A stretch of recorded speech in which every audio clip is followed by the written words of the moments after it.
तो hi everyone, आज से हम लोग स्टार्ट कर रहे हैं CBSE board term two examination के लिए फिजिक्स की सीरीज। तो आपका जो पेपर है वो 20 मई को है और आज है 14 मई। तो कुल मिला के आपके पास 6 दिन का समय बचा है और चैप्टर्स कितने हैं? 7। ठीक है। तो मैं सोच रहा था कि इन 7 चैप्टर्स को 3 से 4 दिन के अंदर, आगे आने वाले 3 से 4 दिन के अंदर कंप्लीट कर दिया जाए। तो मैं वन शॉट सीरीज स्टार्ट कर रहा हूँ जिसके अंदर आपको सारे चैप्टर्स के वन शॉट्स मिल जाएंगे। ठीक है। उसके अंदर, इन वन शॉट्स के अंदर सारी की सारी थ्योरी होगी, है ना। कंप्लीट थ्योरी में आपको दे रहा हूँ, इससे बाहर कुछ भी नहीं आएगा। उस थ्योरी का बिल्कुल आसान सा एक्सप्लेनेशन मैं आपको दूंगा, बिल्कुल सिंपल, इतना सिंपल एक्सप्लेनेशन दूंगा कि आप अपनी भाषा के अंदर एग्जाम में लिखकर आ सकते हैं। सारे फॉर्मुलेस मैं आपको बता दूंगा, सारे डेरिवेशंस में आपको बता दूंगा। जैसे आपको पता है कि डेरिवेशंस बहुत ही फ्रीक्वेंटली पूछ लेता है सीबीएसई और इंपॉर्टेंट बहुत रहते हैं। तो सारे जितने भी इंपॉर्टेंट डेरिवेशन, सारे डेरिवेशन जो भी आपके सिलेबस में है वो सारे मैं आपको कंप्लीट करवा रहा हूँ, इतने अच्छे से समझाऊंगा कि आप उसको याद करने की जरूरत नहीं है, आप उसको बिल्कुल खुद से ही डिराइव कर लोगे एग्जाम के अंदर। क्या बात समझ में? अच्छा, इसके जो नोट्स हैं वो भी मैं आपको दे रहा हूँ। तो एट द रेट सिंह साहब केमिस्ट्री, ये चैनल है टेलीग्राम पे, सिंह साहब केमिस्ट्री, इसको आप ज्वाइन कर सकते हो। क्लास खत्म होने के बाद सारे के सारे नोट्स आपको यहाँ पर मिल जाएंगे। ठीक है। तो स्टार्ट करते हैं। सबसे पहला चैप्टर है अपने पास इलेक्ट्रोमैग्नेटिक वेव्स। अब देखो यार, जो इलेक्ट्रोमैग्नेटिक वेव्स है ना, इसके अंदर कुछ रिड्यूस हुआ है। रिड्यूस क्या हुआ है? आईडी, मतलब डिस्प्लेसमेंट करंट। जो मेजर पोर्शन था ना इस चैप्टर का, जो बच्चों को बहुत ही डिफिकल्ट लगता था, वो सीबीएसई ने इस बार हटा दिया है। ठीक है। बट एक्चुअली में अपने को इलेक्ट्रोमैग्नेटिक वेव्स तो पढ़ना ही है। इलेक्ट्रोमैग्नेटिक वेव्स होती क्या है, इसका ओरिजिन कैसे हुआ, ये कैसे निकली, मैक्सवेल ने कैसे ड्राइव करा, इसके लिए अपने को थोड़ा सा आइडिया होना चाहिए। किसके बारे में? डिस्प्लेसमेंट करंट के बारे में। ये आपके सिलेबस में नहीं है, पर हल्का सा हम आईडी की जो डिस्प्लेसमेंट करंट है इसके बारे में पढ़ेंगे। एनसीईआरटी के अंदर तो दुनिया भर की चीजें गिवन है, इसका डेरिवेशन गिवन है, इसके पता नहीं बहुत सारी प्रॉपर्टीज, बहुत सारे फैक्ट्स इसके बारे में गिवन है। अपने को वो सब नहीं पढ़ने। मैं बस आपको सिंपल सा आइडिया दूंगा, बिल्कुल सरफेस पे, जो बिल्कुल ऊपर ऊपर से आइडिया होता है वो मैं आपको दूंगा, ताकि अपने को इलेक्ट्रोमैग्नेटिक वेव्स को समझने में आसानी रहे। तो मैक्सवेल ने क्या कहा? मैक्सवेल ने बोला कि मैंने आपको 4 इक्वेशंस दी हैं, उन 4 इक्वेशन से आप इलेक्ट्रोमैग्नेटिक वेव्स को कंप्लीटली स्टडी कर सकते हो। तो डिस्प्लेसमेंट करने के लिए थोड़ा सा देर रुको आप, उसके बाद समझाता हूँ। सबसे पहले बढ़ते हैं मैक्सवेल इक्वेशन। तो पहली क्या थी? Gauss law of electricity. तो हमको पता है इलेक्ट्रोस्टैटिक्स के अंदर हम पढ़ते थे, क्या था ये? Integral of E dot D ए, ये दोनों वेक्टर्स हैं, इज इक्वल्स टू क्या होता था? Charge enclosed upon epsilon. क्या ये इक्वेशन याद है सभी को? या आपको याद होनी चाहिए। ये वही इक्वेशंस है सारी की सारी, जो शुरू की 3 इक्वेशंस है ना, 4 इक्वेशंस में जो शुरू की 3 इक्वेशंस है वो तो बिल्कुल वही है जो आपने पहले पढ़ चुके हो। बिल्कुल आसान सी इक्वेशन है, याद होनी चाहिए। जो चौथी इक्वेशन होगी ना, उसमें मैक्सवेल ने थोड़ा सा मॉडिफाई कर दिया था, वो भी बिल्कुल सेम ही है, थोड़ा सा एक टर्म उन्होंने ऐड कर दी, वो भी मैं आपको भी बता दूंगा थोड़ी देर में। क्या बात समझ में? तो पहली इक्वेशन हो गई Gauss law of electricity, E dot D A का integral equals to Q by epsilon. यहाँ पर क्यू क्या है? चार्ज। ठीक है। दूसरी इक्वेशन क्या है? Gauss law of magnetism. ये क्या बोलती थी? ये बोलती थी integral of B dot D A is equals to, B क्या है यहाँ पर? Magnetic field. B dot D A क्या? एरिया। इज इक्वल्स टू क्या होता है? जीरो होता है। इसका रीजन क्या होता था? ये भी आपको पता है। इसका रीजन क्या था? क्योंकि हम, जो आपका जो नॉर्थ और साउथ पोल्स होता है ना किसी भी मैग्नेट के, जिससे मैग्नेटिक फील्ड प्रोड्यूस हो रही है, उसको आप सेपरेट नहीं कर सकते। क्या बोल सकते हैं? Magnetic dipoles can not be separate. ये सब आप पहले पढ़ चुके हो, बस हल्का सा आइडिया होना चाहिए। कैसे हुआ ये? जैसे मान लो आपने कोई क्लोज सरफेस लिया, हाँ, और उसके अंदर आपको एक मैग्नेट रख दिया। ठीक है। यहाँ पर है नॉर्थ, यहाँ पे है साउथ। क्या बात समझ में आई? अच्छा, अब मैग्नेटिक फ्लक्स क्या होता है? इस एरिया को कितनी मैग्नेटिक, जो मैग्नेटिक फील्ड लाइन से वो कट कर रही है। तो मान लो यहाँ से निकली और यहाँ पर चली गई, तो देखो यहाँ से एक लाइन बाहर गई पर एक लाइन वापस अंदर भी तो आ गई, तो इसलिए ये जीरो हो जाता है। पर ये जीरो कब नहीं होगा? जब ऐसा केस हो जाए कि नॉर्थ अंदर आ जाए और साउथ बाहर आ जाए। क्या बात समझ में आई? नॉर्थ अंदर आ जाए और साउथ बाहर आ जाए। ये कब पॉसिबल है? जब आप इसको, मैग्नेटिक जो डाइपोल्स है आपके नॉर्थ और साउथ, उनको अलग अलग कर सको, जो कि पॉसिबल नहीं है। तो हमेशा बी डॉट डी ए जो होता है वो क्या होता है? जीरो के इक्वल होता है। तो ये था आपका गॉस लॉ ऑफ मैग्नेटिज्म। क्या बात समझ में है?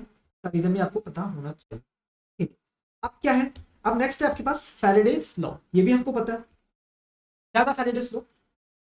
Integral of E dot D L, L है यहाँ पे, है ना, डी डॉट ई एल इस कितना होता है ना, minus of D by D by magnetic flux के चेंज होने से आपको पता है ईएमएफ जनरेट होता था। कुल मिला के मैग्नेटिक फील्ड की वजह से क्या हो रहा है, करंट जनरेट हो रहा है। हम देखते थे ना, E equals to EMF equals to minus D phi by D.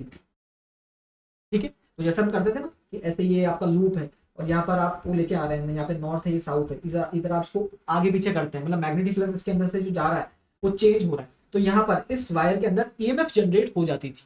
तो वो किससे आता था, इस लॉ से आता था, फैराडेज के लॉ से।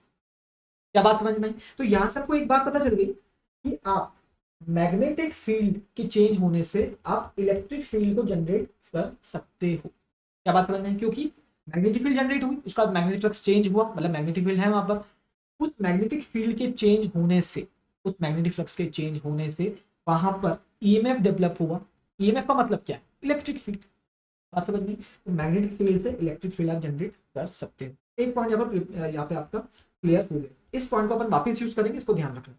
ठीक है, तो नेक्स्ट है हमारे पास वो है एम्पियर मैक्सवेल लॉ।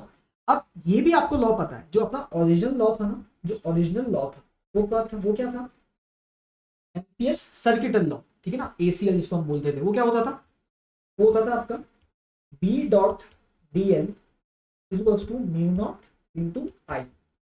यही तो होता था, जो ओरिजिनल था वो तो क्या था, वो ये था। और मैक्सवेल ने क्या बोला कि ये जो है ना, ये आपका इनकम्प्लीट है। कैसे कहा उसने, यहां पे इलेक्ट्रोमैग्नेटिक वेव्स की थोड़ा थोड़ा आइडिया लगने लगा।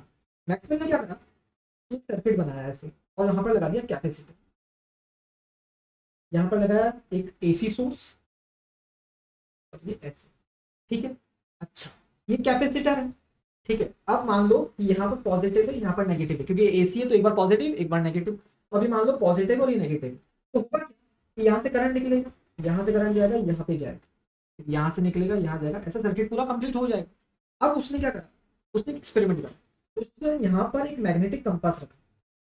तो उन्होंने देखा कि हाँ यार करंट पास कर रहा है तो मैग्नेटिक फील्ड जनरेट हो रही होगी। हमको पता है ना कि एक वायर से जब करंट पास करता है तो आसपास अपने मैग्नेटिक फील्ड को प्रोड्यूस करता है। तो ऑब्वियस सी बात थी, यहाँ पर तो डिफ्लेक्शन शो करना ऑब्वियस था। ठीक है, यहाँ पर भी हो गया, यहाँ पर भी हो गया, क्योंकि करंट है वायर के अंदर तो कोई दिक्कत नहीं है। पर उनको ये पता चला कि यहाँ पर तो ऑब्वियस सी बात थी, पर ये जो है ना, ये वाला जो पोर्शन है, यहाँ पर जब उन्होंने मैग्नेटिक कंपास रखा तो यहाँ पर भी डिफ्लेक्शन शो हो गई। अब हमको पता है कि इस कैपेसिटर के अंदर कुछ भी होता नहीं है, डाइलेक्ट्रिक भर सकते हो आप, पर इसके अंदर तो इलेक्ट्रिक फील्ड होती है सिर्फ, करंट तो कोई बहता नहीं है। पर मैग्नेटिक फील्ड तो कब आती है, जब करंट हो। यहाँ पर करंट था इसलिए डिफ्लेक्शन शो हुआ, यहाँ पर करंट था इसलिए डिफ्लेक्शन शो हुआ, यहाँ पर भी सेम चीज रिपीट हो रही है। पर यहाँ पर कैसे मैग्नेटिक डिफ्लेक्शन आ गया, यहाँ पर कैसे मैग्नेटिक डिफ्लेक्शन है तो मैग्नेटिक फील्ड है, तो यहाँ पर कैसे मैग्नेटिक फील्ड बन रही है, ये मैक्सवेल को समझ में नहीं आ रहा था। तो उन्होंने कहा कि ये जो मैग्नेटिक फील्ड आई है ना, ये आई है आपकी इलेक्ट्रिक फील्ड की वजह से। किसकी वजह से आई है, इलेक्ट्रिक फील्ड की वजह से ये आपकी मैग्नेटिक फील्ड जनरेट हुई। तो हम ये कह सकते हैं कि आपकी यहाँ पर जो एसी सोर्स था ना, देखो एसी है, एसी कैसे चलता है, यूं चलता है। ठीक है, तो आपकी जो इलेक्ट्रिक, आपका जो करंट है वो कम ज्यादा हो रहा है। ठीक है ना, कभी नेगेटिव कभी पॉजिटिव, और बढ़ भी कम हो रहा है कम ज्यादा हो रहा है। तो इसका मतलब है आपकी यहाँ पर जो इलेक्ट्रिक फील्ड है वो भी तो वेरिएबल है, क्योंकि एसी वेरिएबल है तो इलेक्ट्रिक फील्ड क्या है, वो भी वेरिएबल है। तो उन्होंने कहा कि वेरिएबल इलेक्ट्रिक फील्ड की वजह से वेरिएबल मैग्नेटिक फील्ड जनरेट हो रही है। क्या बात समझ में आई? तो उन्होंने कहा कि आप इसको ऐसे मत समझो आप, उन्होंने कहा कि यार एम्पियर्स ने ऑलरेडी अपना जो लॉ है वो दे रखा है। ठीक है, तो उसमें आप एक टर्म और ऐड कर दो। क्या कर दो, आपको कर दो mu naught I C plus आई, ये तो है आपका कंडक्शन करंट, ये है आपका इंडक्शन करंट भी, सॉरी डिस्प्लेसमेंट करंट। क्या बात समझ में, ये है आपका कंडक्शन करंट, ये है आपका डिस्प्लेसमेंट करंट। इसका मतलब क्या है, इंडक्शन करंट तो जो आपका नॉर्मल करंट होता है, जो आपका कंडक्शन करंट है वो तो आपका जो नॉर्मल करंट होता है वही है नॉर्मल करंट। और इसको उन्होंने बोला कि यहाँ पर इलेक्ट्रिक फील्ड है। आप ऐसा मान लो कि यहाँ से भी एक करंट बह रहा है जिसकी वजह से एक मैग्नेटिक फील्ड जनरेट हो रही है, उनको उसने नाम दिया डिस्प्लेसमेंट आई। तो उन्होंने कहा कि आई सी तो ऑलरेडी मेंशन था एम्पियर्स लॉ के अंदर, आई डी भी जोड़ दो तो आपका जो लॉ है वो पूरा कंप्लीट हो जाएगा। तो जो एम्पियर्स का जो एम्पियर्स मैक्सवेल लॉ था ना, वो कंप्लीटली क्या हो गया, मॉडिफाइड भी बोलते हैं इसको, मॉडिफाइड एम्पियर्स लॉ। ये क्या हो गया आपका net, B dot D L is equals to mu naught I C plus conduction current displacement current. क्या बात समझ में आई? तो ऐसे करके हमको पता चला क्या कि आपकी जो इलेक्ट्रिक फील्ड है, जो वेरिएबल इलेक्ट्रिक फील्ड है, उससे भी आप मैग्नेटिक फील्ड को जनरेट कर सकते हो। तो दोनों चीजें पॉसिबल हो रही है, आप देखो ध्यान से। तो क्या पॉसिबल हो रही है, कंक्लूजन क्या निकला कि changing magnetic field produces electric field. बात समझ में? ये तो क्या है, ये तो फैराडेज लॉ है, फैराडेज का लॉ था ना, मैग्नेटिक फील्ड चेंज होने से इलेक्ट्रिक फील्ड जनरेट हो रही है, कोई दिक्कत नहीं। हमको मैक्सवेल ने ये बताया कि changing electric field can also produce, मतलब ऑल्सो प्रोड्यूस मैग्नेटिक फील्ड। क्या बात समझ में आई? मैग्नेटिक फील्ड के चेंज होने से इलेक्ट्रिक फील्ड प्रोड्यूस हो रही है, और इलेक्ट्रिक फील्ड के चेंज होने से आपका मैग्नेटिक फील्ड प्रोड्यूस हो रही है। अगर इलेक्ट्रिक फील्ड कांस्टेंट है तो मैग्नेटिक फील्ड आपका जो है वो जनरेट नहीं होगी। और वो फैराडेज लॉ के अंदर भी देखते थे अपन, अगर मैग्नेटिक फील्ड कांस्टेंट है, मतलब मैग्नेटिक फ्लक्स कांस्टेंट है, तो फिर जो आपका ईएमएफ है वो जनरेट नहीं होता था, तो चेंज होना चाहिए। Changing magnetic field produces electric field, changing electric field produces magnetic. क्या बात समझ में? तो उन्होंने कहा, तो अब कंक्लूजन निकला, वो क्या निकला, ऑसिलेटिंग, ऑसिलेटिंग ईएमएफ लगाया था ना अपन ने, वो एसी लगाया था तो ऑसिलेट कर रहा था, oscillating electric and magnetic field. Oscillating का मतलब क्या होता है, चेंज हो रहा है, चेंज हो रहा है ना, कभी ये फिर ये ऐसे करके ये चेंज होता जा रहा है। तो अपन ऑसिलेटिंग से मतलब क्या बोल रहे हैं, चेंज हो रहा, वेरिएबल, वेरिएबल या oscillating electric and magnetic field regenerate each other, regenerate each other forming electromagnetic waves which propagates through। आपकी मान लो इलेक्ट्रिक फील्ड जनरेट हुई, इलेक्ट्रिक फील्ड अगर वेरिएबल होगी, अगर वो ऑक्सीलेट करेगी तो वो किसको जन्म देगी, मैग्नेटिक फील्ड को। मैग्नेटिक फील्ड प्रोड्यूस हो गई, वो आपकी चेंज हो रही है, क्योंकि इलेक्ट्रिक फील्ड चेंज हो रही है तो मैग्नेटिक फील्ड जो प्रोड्यूस होगी वो भी क्या होगी, वो भी वेरिएबल होगी। तो ये भी वेरिएबल है, तो वेरिएबल मैग्नेटिक फील्ड क्या प्रोड्यूस करती है, वेरिएबल इलेक्ट्रिक फील्ड। फिर ये वापस किसको जन्म दे देगी, मैग्नेटिक फील्ड को। तो ऐसे करके ये आपस में इन्फिनाइट तक, जमे तक ये अपने आप को रीजनरेट करते रहते हैं। इसी चीज को हम क्या बोलते हैं, इलेक्ट्रोमैग्नेटिक वेव्स। ये वेव बन जाएगी एक, ठीक है, ये पूरी क्या बन जाएगी, एक वेव। तो हमको आइडिया लग गया इलेक्ट्रोमैग्नेटिक वेव जो है वो क्या है, इलेक्ट्रिक फील्ड से बनी हुई है और मैग्नेटिक फील्ड से बनी हुई है। तो इलेक्ट्रोमैग्नेटिक वेव के दो कंपोनेंट्स रहे, कौन से, आपके इलेक्ट्रिक फील्ड और मैग्नेटिक फील्ड। क्या बात समझ में आई? अच्छा, तो अब सुन लेते हैं इलेक्ट्रोमैग्नेटिक वेव्स होती क्या, आपको समझ में आ गया ओरिजिनेट कैसे हुई है। अब इलेक्ट्रोमैग्नेटिक वेव्स का आइडिया ले लेते हैं कि ये होती कैसी है, दिखती कैसी है। तो क्या बोला था मैंने आपको अभी, वेव, वेव है ना, वेव कैसे चलती है, ऐसी चलती है। Wave comprising of oscillating electric and magnetic fields, ऐसी वेव जिसके दो कंपोनेंट्स हो, कौन से, ऑसिलेटिंग इलेक्ट्रिक फील्ड और magnetic field which propagates through. बात समझ में? ऐसी ऐसी फील्ड जो मैग्नेटिक फील्ड और इलेक्ट्रिक फील्ड से बनी हो, मैग्नेटिक फील्ड और इलेक्ट्रिक फील्ड से बनी हो, जो स्पेस से करते हैं। तो इसको ये आपकी नॉन मैकेनिकल वेव होती है, मैं आपको आगे बताऊंगा प्रॉपर्टीज के अंदर, क्योंकि स्पेस से ट्रैवल कर सकती है वैक्यूम से, ठीक है, इसको कोई मीडियम की जरूरत नहीं है। तो ऐसी दिखती है आपकी कुछ, क्या, आपकी इलेक्ट्रोमैग्नेटिक वेव। अब देखो यहाँ पर क्या होगा, देखो आपकी जो इलेक्ट्रिक फील्ड है ना वो ऐसी बनेगी, दिख रहा है इलेक्ट्रिक फील्ड कैसी है, ऊपर की तरफ, और आपकी जो मैग्नेटिक फील्ड है वो कैसी है, इस तरफ। तो इनके बीच में जो एंगल बन रहा है ना वो 90 डिग्री, कितना है, 90 डिग्री। और आप ध्यान से नोटिस करोगे ना, तो जो आपकी वेव जा रही है वो कैसे जा रही है, इस डायरेक्शन में जा रही है, जेड डायरेक्शन के अंदर। तो वो भी दोनों 90 डिग्री बना रही है, किससे, इलेक्ट्रिक फील्ड और वेव और जो प्रोपोगेशन का डायरेक्शन है वो भी 90 डिग्री है, और मैग्नेटिक फील्ड और प्रोपोगेशन जो प्रोपोगेशन है उसके बीच का एंगल भी कितना है, 90 डिग्री है।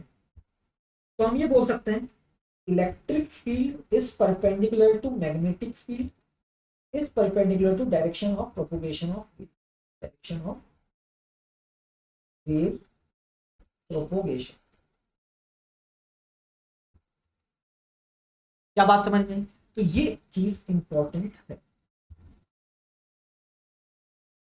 क्या बात समझ में आ रही है? इलेक्ट्रिक फील्ड आपकी किसके परपेंडिकुलर है, मैग्नेटिक फील्ड के। वो किसके परपेंडिकुलर है, आपकी वेव वेव की जो प्रोपोगेशन है उसकी डायरेक्शन के। क्या बात समझ में आई? तो इतनी चीजें हमको क्लियर है। अब देखो कैसे निकालेंगे इसका डायरेक्शन, में आपको बता दूंगा, मैं वैसे अभी बता देता हूँ। देखो डायरेक्शन निकलता है इसका E magnetic electric field cross B से। तो देखो ये कैसे है, इलेक्ट्रिक फील्ड ऊपर की तरफ है मतलब वर्टिकल, इलेक्ट्रिक फील्ड ऊपर क्रॉस बी, बी है मेरी तरफ, ये देखो ये डायरेक्शन आ रहा है। क्या बात समझ में आई? तो ऐसा डायरेक्शन भी इसका निकाल सकते हो। तो इलेक्ट्रोमैग्नेटिक वेव्स की आपको डेफिनेशन क्लियर होगी कि क्या है ये चीज। अब देखते हैं इसका सोर्स क्या है। अब आपको मैं शुरू से बताता हूँ कि अपने साथ क्या क्या चीजें अभी तक गुजरी है। तो मैं आपको बोल सकता हूँ कि जब चार्ज,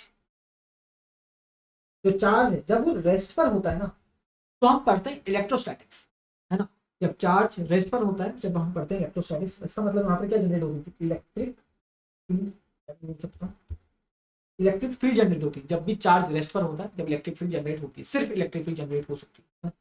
उसके बाद जब चार्ज नॉन एक्सेलरेटिंग मोशन में होता है, तब हम बोलते हैं कि यहाँ पर आपकी मैग्नेटिक फील्ड जनरेट होती है। हम देखते थे मैग्नेटिक फील्ड चैप्टर के अंदर, मूविंग चार्ज मैग्नेटिक फील्ड को जनरेट करता है। ये क्या जनरेट करेगा, वेरिएबल इलेक्ट्रिक फील्ड। भी चार्ज जब चलने लग गया तो एक जगह एक पॉइंट पर आपकी इलेक्ट्रिक फील्ड है वो कांस्टेंट नहीं, वो वेरिएबल है, वो चेंज हो रही है। ठीक है, तो चार्ज अगर रेस्ट पर है तो इलेक्ट्रिक फील्ड जनरेट हो रही है कांस्टेंट। अगर वो नॉन एक्सेलरेटिंग मोशन में मतलब कांस्टेंट स्पीड से चल रहा है तो मैग्नेटिक फील्ड तो कांस्टेंट रहेगी, पर आपकी जो वेरिएबल इलेक्ट्रिक फील्ड है वो आपकी वेरिएबल रहेगी, वो नॉन कांस्टेंट होगी। क्या बात समझ में आ गई? अच्छा, अब अगर मुझे इन दोनों को वेरिएबल करना, जो हमको इलेक्ट्रोमैग्नेटिक वेव्स के लिए चाहिए, अगर मुझे इन दोनों को वेरिएबल करना हो जो हमको इलेक्ट्रोमैग्नेटिक वेव्स के लिए चाहिए, क्योंकि क्या चाहिए अपने को, देखो आपकी इलेक्ट्रिक फील्ड भी ऑक्सीलेट कर रही है, चेंज हो रही है ना, कभी इतनी है कभी इतनी है फिर इतनी है फिर इतनी है, और मैग्नेटिक फील्ड भी साथ साथ चेंज हो रही है, इतनी है फिर इतनी है फिर इतनी है फिर इतनी। ठीक है, तो ये ऑक्सीलेट कर रही है, वेरिएबल है, तो हमको दोनों चीजें वेरिएबल चाहिए, मैग्नेटिक फील्ड भी वेरिएबल और इलेक्ट्रिक फील्ड भी वेरिएबल। तो उसके लिए हम क्या करेंगे, एक्सेलरेटिंग चार्ज लेंगे, एक्सेलरेटिंग चार्ज ये जनरेट करता है आपकी variable magnetic field plus variable electric field. क्या बात समझ में आई? तो सोर्स क्या हुआ इसका, सोर्स क्या हुआ इलेक्ट्रोमैग्नेटिक वेव्स का, एक्सेलरेटिंग चार्ज। ये बनाने के लिए है, समझ में आ रहा है, ये बनाने के लिए, अगर आपको इलेक्ट्रोमैग्नेटिक वेव्स बनानी है तो आप एक्सेलरेटिंग चार्ज ले लो, उससे वेरिएबल मैग्नेटिक फील्ड जनरेट होगी और इलेक्ट्रिक फील्ड जनरेट होगी, वेरिएबल वो भी वेरिएबल होगी। दोनों आपस में क्या करते हैं, एक दूसरे को रीजनरेट करते रहेंगे। ये अकेला सोर्स नहीं है, आप सोचो सन जो है, इलेक्ट्रोमैग्नेटिक वेव्स जो होती है बहुत सारी वेव्स है, उसके नाम है बहुत सारी कंप्राइज, वो कंप्राइज करती है। तो जो आपका सन है, यूवी रेस होती है, वो भी क्या है, इलेक्ट्रोमैग्नेटिक वेव्स है, तो वो तो सन है उसका सोर्स। बात समझ में आ रही है? पर हमको अगर आर्टिफिशियली इसको जनरेट करना हो, अगर अपने को लैब में बनाना, तो अपन कैसे बनाएंगे, एक्सेलरेशन ऑफ चार्ज से। कोई भी चार्ज अगर एक्सेलरेशन के साथ मूव कर रहा है तो वेरिएबल मैग्नेटिक फील्ड और इलेक्ट्रिक फील्ड बनाएगा, जिससे इलेक्ट्रोमैग्नेटिक वेव्स बन जाएगी। क्या बात समझ में? तो उसका ये सोर्स हो गया। अच्छा, तो यहाँ पे ये बात हम बोल देते हैं क्या, कि मैक्सवेल फाउंड दैट एक्सेलरेटेड और ऑक्सीलेटिंग चार्ज, ऑक्सीलेटिंग भी क्या है, अगर ऑक्सीलेटर होता है ना, जैसे मान लो कि आपका ये ऐसे चार्ज पड़ा है, अगर ये ऐसे ऑक्सीलेट कर रहा है तो हमको पता है ये ऐसे जंप कर रहा है, या ऑक्सीलेटिंग मोशन क्या होता है, एक्सेलरेटेड मोशन भी तो होता है ना, इस पे वापस मीन पोजीशन की तरफ क्या लगता है, एक्सेलरेशन लगता है। ठीक है, तो उन्होंने बोला कि मैक्सवेल फाउंड दैट एक्सेलरेटेड और ऑक्सीलेटिंग चार्ज प्रोड्यूस्ड ईएम, ये हमने अभी डिस्कस करा। ठीक है, this accelerating charge produced oscillating electric field in space, which in turn produced oscillating magnetic field, which again produced oscillating electric field and so on। ये बात हमने अभी देखी थी, इलेक्ट्रिक फील्ड जनरेट होगी, फिर उससे मैग्नेटिक फील्ड जनरेट हो जाएगी, फिर उससे इलेक्ट्रिक फील्ड, फिर उससे मैग्नेटिक फील्ड, ऐसे कर करके पूरी वेव बन जाएगी इन्फिनिट तक। बात समझ में आ गई? तो ये हमको हमारा डिस्कशन हो गया। अब प्रॉपर्टीज देख लेते हैं फटाफट, प्रॉपर्टीज इसकी क्या है। देखो प्रॉपर्टी ऑफ ईएमएफ्स, सबसे पहला क्या है, ट्रांसवर्स नेचर। देखो ट्रांसवर्स नेचर का मतलब क्या है, इलेक्ट्रिक फील्ड हमने पढ़ा था, electric field is perpendicular to magnetic field is perpendicular to wave का प्रोपोगेशन, वेव प्रोपोगेशन, ये हमने पढ़ा था। ठीक है, यहाँ पर देखा था ना हमने, इलेक्ट्रिक फील्ड और मैग्नेटिक फील्ड परपेंडिकुलर है, और वो दोनों किसके परपेंडिकुलर है, प्रोपोगेशन ऑफ वेव के परपेंडिकुलर। इसी चीज को हम बोलते हैं ट्रांसवर्स नेचर। ट्रांसफर नेचर अगर आपने कभी उसमें पढ़ा हो ना स्ट्रिंग वेव्स के अंदर, तो हम बोलते थे कि अगर पार्टिकल का मोशन ऊपर की तरफ है और वेव का जो प्रोपोगेशन है वो इस डायरेक्शन में, दोनों के बीच में 90 डिग्री है, तो इसको हम बोलते हैं ट्रांसवर्स वेव। तो यहाँ पर भी वही चीज हो रही है, इलेक्ट्रिक फील्ड कैसी है आपकी, ऊपर की डायरेक्शन में, मैग्नेटिक फील्ड कैसे नीचे की डायरेक्शन में, दोनों के एंगल बना रही है वेव प्रोपेगेशन के साथ, आपका 90 डिग्री बना रही है, इसलिए हम इसको बोलते हैं ट्रांसवर्स नेचर है इसका, किसका, इलेक्ट्रोमैग्नेटिक वेव्स का। क्या बात समझ में आ गई। नेक्स्ट मैंने आपको बता दिया था नॉन मैकेनिकल वेव, मतलब इसको कोई मीडियम की जरूरत नहीं, मीडियम से ट्रैवल तो कर ही सकती है, पर कोई मीडियम नहीं भी हो तो भी काम चल जाएगा, स्पेस के थ्रू भी ट्रैवल कर सकती है, मतलब वैक्यूम के। क्या बात समझ में। ये non mechanical wave, non mechanical मतलब जो जिसको किसी मीडियम की जरूरत नहीं, मैकेनिकल मतलब जिसको मीडियम की जरूरत होती है, जैसे साउंड वेव्स, वो बिना मतलब वैक्यूम के अंदर वो ट्रैवल नहीं कर सकते, उसको किसी मीडियम की जरूरत है। बात समझ में अभी। अच्छा, डायरेक्शन मैंने आपको बता दिया, डायरेक्शन किससे आता है, ई क्रॉस बी से।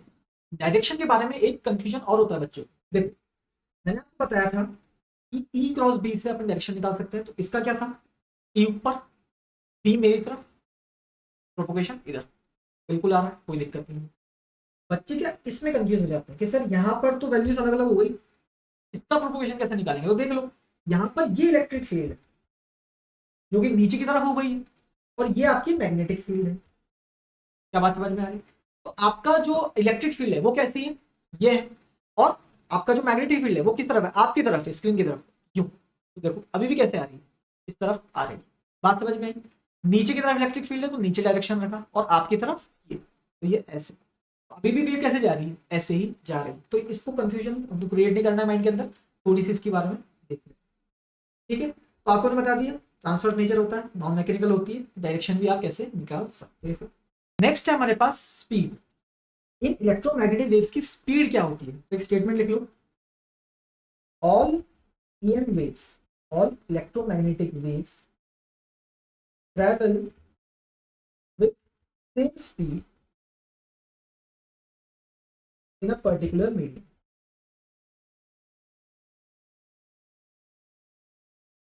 क्या बात समझ में। एक मीडियम, जैसे मीडियम क्या है, एयर मीडियम हो गया, वाटर मीडियम हो गया, एक मीडियम के अंदर जितनी भी इलेक्ट्रोमैग्नेटिक वेव्स है ना, उन सबकी स्पीड क्या होती है, सेम होती है। फॉर एग्जांपल हम बोले कि जैसे वैक्यूम है, तो वैक्यूम के अंदर जितनी भी इलेक्ट्रोमैग्नेटिक वेव्स होती है ना, सबकी स्पीड कांस्टेंट होती है। तो हमको ये तो पता है कि इलेक्ट्रोमैग्नेटिक वेव्स की टाइप्स है ना, उसके अंदर एक होती है विजिबल लाइट, है ना, विजिबल लाइट। विजिबल लाइट भी क्या है, एक तरह की इलेक्ट्रोमैग्नेटिक वेव्स है। उसकी स्पीड तो मुझे पता है वैक्यूम के अंदर कितनी होती है, 3 × 10⁸ मीटर पर सेकेंड। तो इस स्टेटमेंट से मैं बोल सकता हूँ बाकी जो इलेक्ट्रोमैग्नेटिक वेव्स है ना, जैसे आपकी यूवी रेस हो गई, या आपकी इंफ्रारेड हो गई, रेडियो वेव्स हो गई, ये भी इलेक्ट्रोमैग्नेटिक वेव्स है, वो भी वैक्यूम के अंदर कितनी स्पीड से ट्रैवल करती होगी, 3 × 10⁸ मीटर पर सेकेंड से ही ट्रैवल करती होगी। एक मीडियम के अंदर सारी की सारी इलेक्ट्रोमैग्नेटिक वेव्स एक ही स्पीड से ट्रैवल करती है। क्या बात समझ में।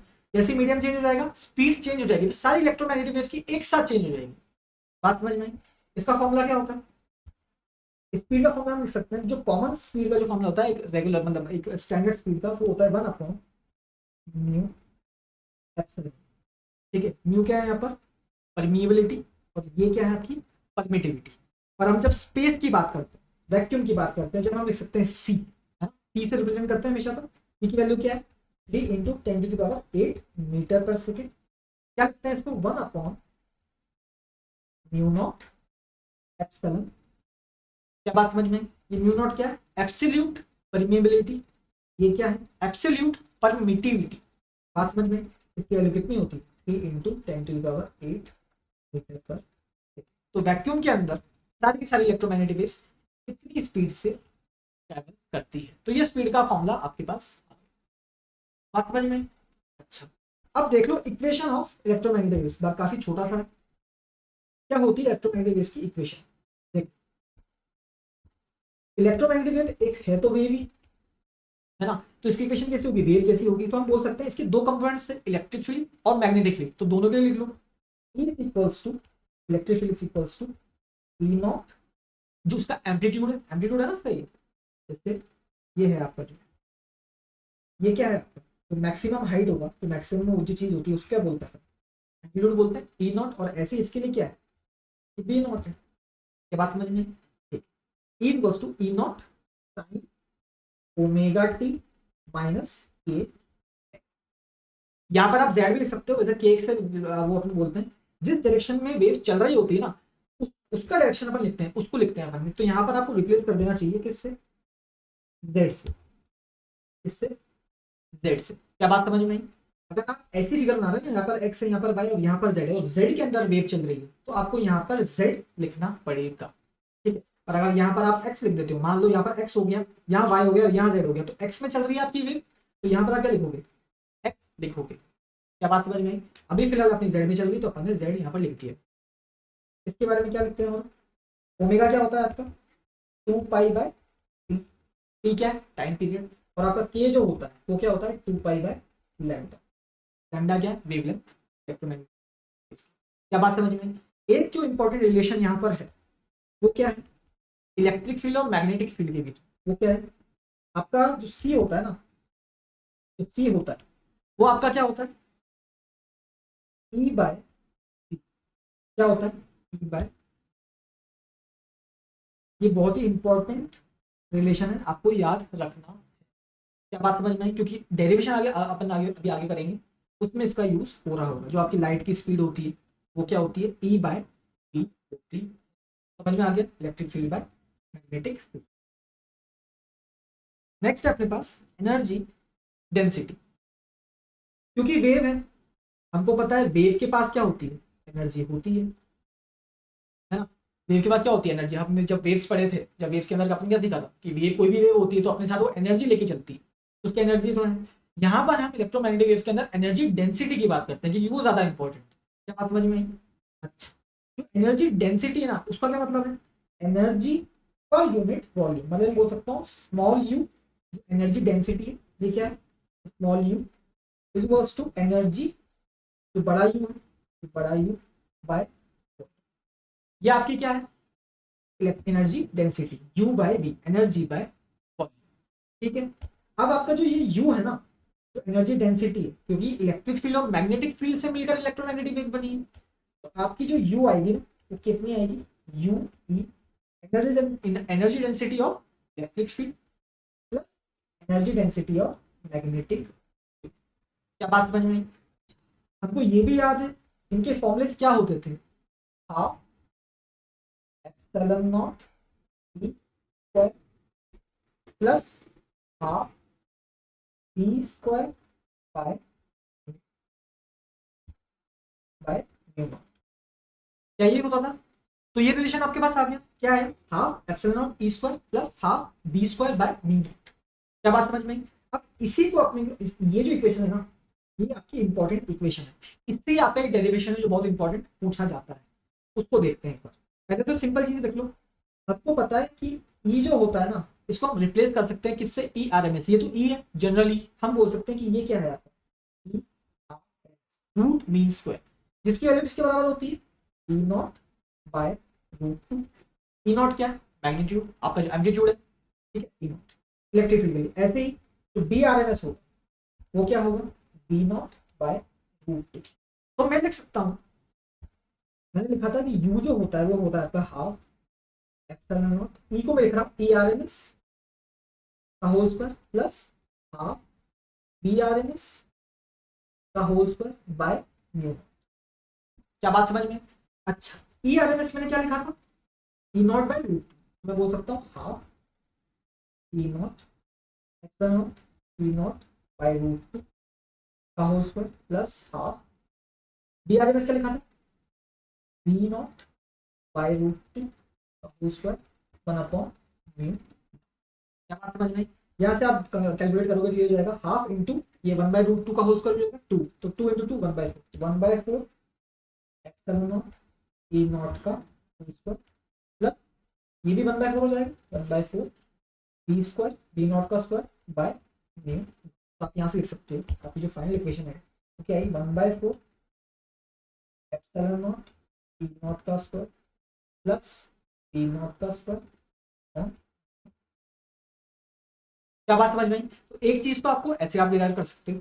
अब ये तो क्या है, यहाँ पर ये दो फॉर्मूले, मतलब इसमें दो टर्म्स आ रही है ना, मैं चाहता हूँ कि एक सिंगल टर्म में मेरा एनर्जी डेंसिटी का फॉर्मूला है, ठीक है। तो देखना मैं क्या कर दूंगा उसके लिए, मुझे पता है कि जो मेरी यू होती है वो क्या होती है, half epsilon not E R M S का whole square plus half B R M S whole square by mu mu. क्या बात समझ में, इतनी चीज क्लियर है। अब देखो मुझे पता है कि जो सी की वैल्यू होती है ना, सी लाइट की स्पीड की, वो होती है 1 म्यू नॉट बाय एप्सिलॉन। क्या बात समझ में। मैं यहाँ से क्या करता हूँ, दोनों तरफ स्क्वायर कर देता हूँ। C square is equal to 1 mu not epsilon. क्या बात समझ में। अब यहाँ से क्या हो जाएगा, इधर से मैं म्यू नॉट को सब्स्टिट्यूट करना चाहता हूँ, ठीक है। तो मैं बोल सकता हूँ म्यू नॉट की जो वैल्यू है वो क्या हो जाएगी, 1/c² एप्सिलॉन नॉट। या मैं कह सकता हूँ कि 1/म्यू नॉट की जो वैल्यू है वो हो जाएगी c² इंटू एप्सिलॉन नॉट। एक इक्वेशन तो ये हो गई आपके पास, तो मैं यहाँ पर सब्स्टिट्यूट कर दूंगा। मुझे यहाँ से बी आर एम एस भी हटा, तो मैं बोल सकता हूँ, हमने अभी इक्वेशन पढ़ी थी क्या, ये बात c equals to e by B. तो मैं बोल सकता हूँ आपकी जो c होगी वो क्या होगा, E R M S by B R M S. क्या बात क्लियर है। तो मैं यहाँ से कह सकता हूँ आपका जो बी आर एम एस होगा वो कितना होगा, E R M S by, क्या बात समझ में। एक इक्वेशन आपकी ये होगी, दोनों को सब्स्टिट्यूट कर दो, क्या हो जाएगा, अपने पास क्या इक्वेशन थी, half epsilon not E R M S का whole square plus half into B R M S का square. B R M S क्या था ये, तो E R M S by C का square, E R M S by C का square into 1 upon, क्या था ये क्या लिखा हुआ है एक तरह से, ये लिखा हुआ है 1 अपॉन म्यू नॉट लिखा हुआ है, 1/म्यू नॉट। 1/म्यू नॉट कितना था, सी स्क्वायर इंटू एप्सिलॉन। क्या था, सी स्क्वायर इंटू एप्सिलॉन। यहाँ पर गलती हो गई, यहाँ पर एप्स या ई नॉट नहीं है, एप्सिलॉन नॉट है। क्या है यहाँ पर, एप्सिलॉन नॉट। क्या था, C square into epsilon not. 1/म्यू नॉट क्या था, C square into epsilon not. बात समझ में आ गई। अब देखो यहाँ से क्या हो गया, यहाँ से आप देखिए ये हो जाएगा आपका half into epsilon not E R M S का whole square plus half into E R M S का whole square upon C square into C square into epsilon not. ये सी स्क्वायर से सी स्क्वायर कट गया, ये पूरी की पूरी वैसी टर्म बन गई। तो आपके पास आंसर आ गया epsilon not E R M S. तो आपकी जो एनर्जी डेंसिटी आई ना, इसको मैं यू से बोल रहा हूँ, है ना, कुछ लोग उसको ऐसे भी बोलते हैं। यू इक्वल्स टू क्या हो गई आपकी, epsilon not into E R M S का। क्या बात समझ में आई। तो आपके पास जो नेट आई वो क्या है, क्या बात समझ में आ रही है। तो ऐसे आप इसको प्रूव कर सकते हैं। तो ये काफी इंपॉर्टेंट डेरिवेशन है, तो आपको प्रूव करना चाहिए। चलो नेक्स्ट आगे बढ़ते हैं। इंटेंसिटी, इंटेंसिटी क्या होती है, एनर्जी क्रॉसिंग पर यूनिट एरिया पर unit time perpendicular to the direction of propagation of EM wave. तो मान लो वेव ऐसे जा रही है, तो ये जो एरिया है ना, डायरेक्शन क्या है इसकी, ये है, परपेंडिकुलर हो गया, ये परपेंडिकुलर हो गया, है ना, दिख रहा है, ये परपेंडिकुलर हो गया। तो ये जो एरिया, इसके अंदर से कितनी एनर्जी पास कर रही है पर यूनिट एरिया पर यूनिट टाइम, इसको क्या बोलते हैं हम, इंटेंसिटी बोलते हैं। तो देखो हम ये कह सकते हैं जो इंटेंसिटी है वो क्या होती है आपकी, एनर्जी पर यूनिट एरिया, एनर्जी पर यूनिट एरिया पर यूनिट टाइम। ये लिखा था मैंने। अच्छा, मैं ये कह सकता हूं कि जो आपकी यू है, जो एनर्जी, उसको मैं लिख सकता हूं energy density into volume upon A into T. क्या बात समझ में, ये लिखा था ना अपन, एनर्जी क्या होती थी भाई, एनर्जी हमको पता है, क्या लिखा था अपन ने, यहाँ से लिखा था एनर्जी डेंसिटी जो होती है वो क्या होती है, एनर्जी बाय वॉल्यूम। तो वॉल्यूम इंटू एनर्जी डेंसिटी क्या होगी, एनर्जी होगी, है ना। तो यहाँ से आ गए, ठीक। अब देखो अगर मैं बोलता हूँ कि ये यहाँ पर ये एक सिलेंडर है, मान लो ये सिलेंडर है ऐसे, यहाँ से ले जा रही है, तो मैं बोल सकता हूँ अगर ये टाइम टी लेती है तो मुझे तो पर यूनिट टाइम चाहिए, और ये सी स्पीड से चल रही है, मान लो वैक्यूम कितना चल रही है, सी स्पीड से चल रही है, ठीक है। तो मैं कह सकता हूँ इसमें कितना डिस्टेंस इसने कवर करा होगा, डिस्टेंस कवर कितना होगा, speed into time, speed into time. तो ये जो डिस्टेंस हो गया, मतलब ये इसकी हाइट हो गई ये वाली, ये डिस्टेंस हो गया। और एरिया कितना होगा, एरिया को पता है ये वाला एरिया, क्योंकि मुझे परपेंडिकुलर लेना है, तो ये एरिया ए हो गया। तो मैं बोल सकता हूँ जो आपका वॉल्यूम हुआ वो कितना हुआ, volume A into C into T. Volume क्या होता है? Area into height, area A C T हो गया। तो मैं भी बोल सकता हूँ कि u energy density into A into C into T upon A into, तो यहाँ से आ गया ए और टी यहाँ से कट गए। आपके पास जो फॉर्मूला आया वो है म्यू आपका यू यू इंटू सी। इसका मतलब है आपका जो इंटेंसिटी का फॉर्मूला है वो क्या आया? Intensity is equals to mu intense आपका एनर्जी डेंसिटी इंटू सी। तो मैं बोल सकता हूँ epsilon not E R M S का होल स्क्वायर इंटू सी। ये तो लिखा था अपन ने एनर्जी डेंसिटी का फॉर्मूला, क्या लिखा था? Epsilon not E R M S का होल स्क्वायर। क्या बात समझ में? तो ये आपका इंटेंसिटी का फॉर्मूला प्रूव करें। तो यहां से आप ऐसे प्रूफ भी इसको कर सकते हो। अच्छा, अब देखते हैं मोमेंटम ऑफ ईएम वेव्स। ठीक है, मोमेंटम ऑफ ईएम वेव्स क्या? Energy carried by wave divided by speed of light. Energy carried by wave divided by speed of light. मैं बोल सकता हूँ मोमेंटम जो होगा, पी से इसको डिनोट कर रहा हूँ, P equals to energy carried मतलब U by speed of light. क्या समझ में है? इसको कैसे प्रूव कर सकते हैं? देखो, इक्वेशन हमको याद है, is equals to M C square होता है। यहाँ पर ई को मैं क्या लिख रहा हूँ? यू लिख रहा हूँ ना, इस बार मैंने यू लिया है। तो मैं बोल सकता हूँ M C into C is equals to u होता है। एम सी क्या होता है? M into V, speed into V, वो क्या होता है? Momentum into speed equals to u. क्या बोल सकता हूँ? मोमेंटम जो होगा आपका वो क्या होगा? यू होगा। तो ये फॉर्मूला भी डिराइव हो गया। तो बहुत ही आसान सी चीज, क्या बात समझ में? नेक्स्ट टॉपिक है अपने पास रेडिएशन प्रेशर। एक लाइन का टॉपिक है। यूं बोला जाता है कि अगर कोई वेव, उसके पास मोमेंटम है, एनर्जी है, तो 100% वो प्रेशर भी क्रिएट करेगी। क्या बात समझ में आ रही है? अगर उसके पास कोई वेव है, कोई भी चीज है, अगर उसके पास मोमेंटम भी है और क्या है, एनर्जी भी है, तो वो हिट करेगी तो उसको जाके मोमेंटम मतलब वो चल सकती है, तो वो हिट कर सकती है किसी एनर्जी के साथ, तो मतलब वो प्रेशर क्रिएट कर रहा है।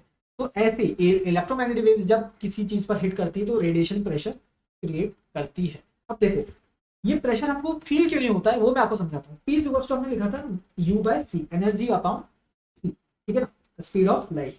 अब देखो ये वैल्यू कितनी बड़ी है? 3 इंटू 10⁸8। तो ये वैल्यू कितनी छोटी हो जाएगी?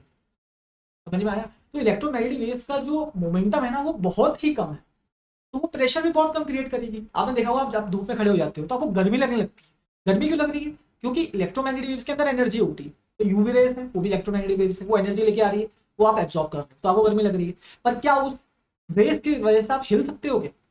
हिलोगे कब आप? जब बहुत अच्छा सा प्रेशर लगेगा। ठीक है, प्रेशर कब लगेगा? जब अच्छा खासा मोमेंटम हो। पर इन वेव्स के पास मोमेंटम होता ही नहीं है।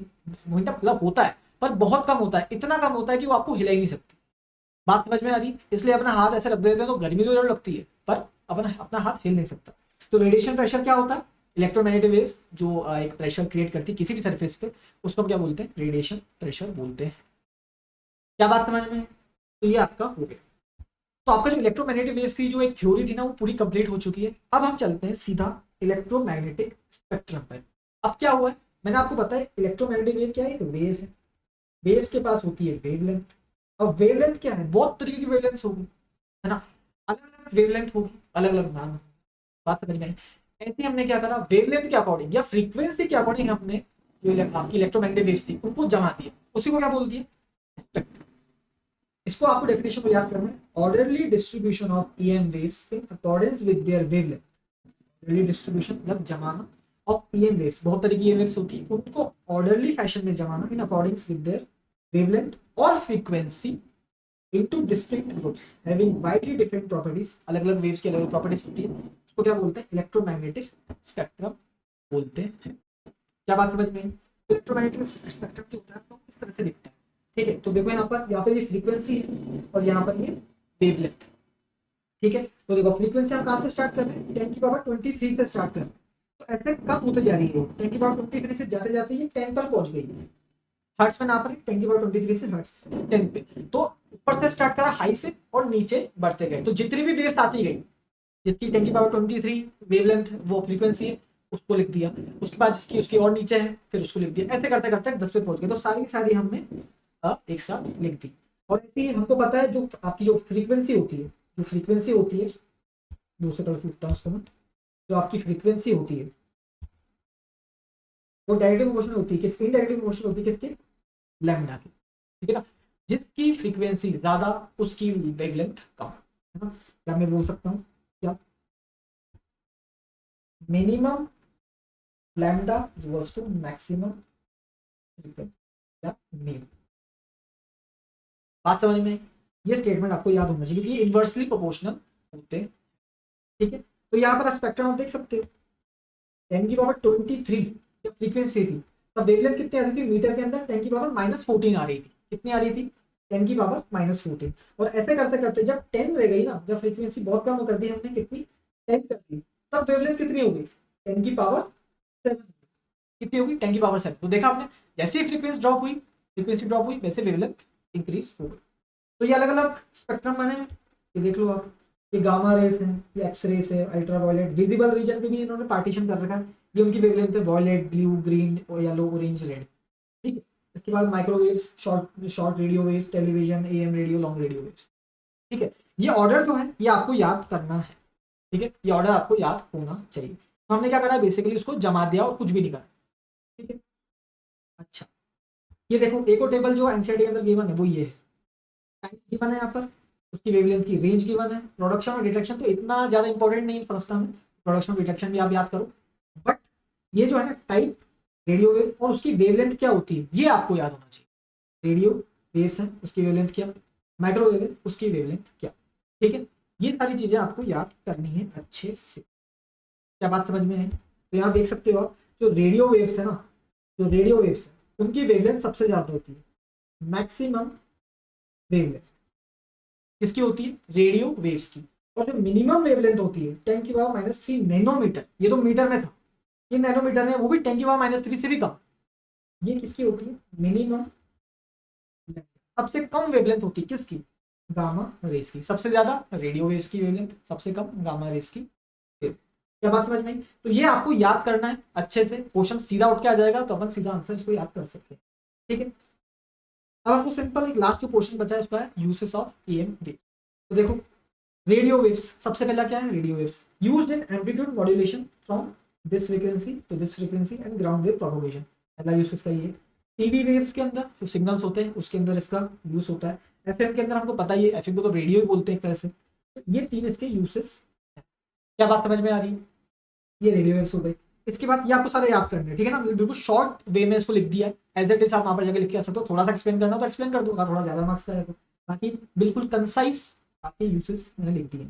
माइक्रोवेव्स, जो माइक्रोवेव्स होती है वो क्या है, used in aircraft navigation system. जैसे रेडार सिस्टम जो होता है ना, जैसे आपने उरी देखी होगी, तो उरी के अंदर वो रेडार सिस्टम के बारे में बात करते हैं। तो रेडार जो होता है ना उसके अंदर माइक्रोवेव्स ही यूज होती है, ठीक है, डिटेक्ट करने के लिए कहाँ पर क्या लोकेशन है किधर। इसके बाद यूज फॉर कुकिंग, हमको पता है माइक्रोवेव ओवंस हमारे घर में होते हैं, उससे खाना गर्म होता है, ठीक है। तो कुकिंग के लिए हम लोग उसको यूज करते हैं, माइक्रोवेव ओवंस के अंदर माइक्रोवेव्स होती है। इंफ्रारेड वेव्स, ये थोड़ा सा इंटरेस्टिंग है। आपकी जो सोर्स होता है ना, इसका जो सोर्स बता देता हूँ मैं आपको एक बार। इसका जो सोर्स होता है वो आपकी बॉडी भी होती है, आपकी जो बॉडी है ना वो भी इंफ्रारेड वेव्स इमिट करती है।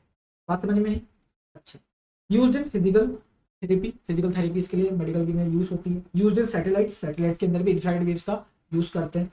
यूज्ड इन टीवी रिमोट और फोन सेंसर्स। अब देखो ना टीवी रिमोट के आगे जो वो एक जिससे सेंसर, जिससे वेव्स निकलती है, वो जो छोटा सा होता है ना, ये ऐसा जैसा आपका टीवी रिमोट का क्रॉस सेक्शन है, तो यहाँ पर एक वो बल्ब टाइप लगा रहता है।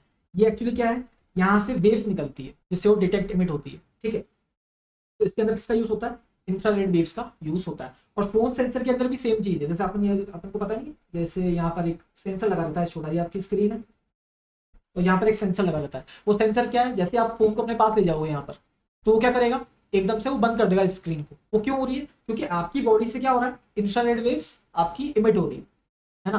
तो यहाँ पर ऐसा डिटेक्टर लगाया जाता है, जैसे ही वो इंफ्रारेड वेव्स को डिटेक्ट करेगा वैसे ही वो उसको बंद कर देगा स्क्रीन को। तो ऐसा इसमें यूज करते हैं।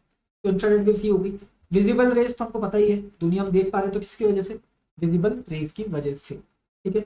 अल्ट्रावायलेट रेज आजकल बहुत खतरनाक चल रही है, धूप में निकलना ही नहीं है ना, क्योंकि यूवी रेज जो है आपको टैन कर देती है, काला कर देती है, और कैंसर भी इससे हो जाता है, ठीक है। तो किलिंग जर्म्स को मारने के लिए इसका यूज करा जाता है, लेजर, और लेजर आई सर्जरी के लिए भी मेडिकल यूज है, इसके लिए भी इसका यूज करा जाता है, ठीक है। जो नेक्स्ट है वो है आपका एक्सरेस। एक्सरेस का मतलब क्या है, used in x rays machine to detect cracks and fracture. क्या बात समझिए, इसका जो एक्सरेज का जो वो होता है ना, जैसे सोर्स क्या है इसका, वो हम मॉडर्न फिजिक्स के अंदर पढ़ेंगे, ठीक है, कि एक्सरेज कैसे जनरेट होती है। इसका यूज क्या है, एक्सरे मशीन, एक्सरे मशीन होती है, उसके अंदर डिटेक्ट क्रैक्स, आपके कोई फ्रैक्चर हो गया तो डॉक्टर्स देखते हैं ना, उसके अंदर एक्सरे निकालता है उसको, वो तो वो देखता है कहाँ पर फ्रैक्चर है क्या है। और ऐसी कोई बड़ी बड़ी बिल्डिंग्स होती है, बड़े बड़े ब्रिजेस होते हैं, उसके अंदर भी एक्सरे का यूज करा जाता है ताकि हम क्रैक्स डिटरमिन कर सके कि अंदर जो ब्रिज बना हुआ है, बाहर से तो सही दिख रहा है पर अंदर कोई क्रैक तो नहीं है, उसको डिटेक्ट करने के लिए एक्सरे का यूज करते हैं। और आपने देखा होगा एयरपोर्ट के अंदर, रेलवे स्टेशन के अंदर, मेट्रो स्टेशन के अंदर वो एक सेंसर लगा रहता है जिसके अंदर से आपको लगेज डालना होता है, तो लगेज पास होता है वहां से, है ना।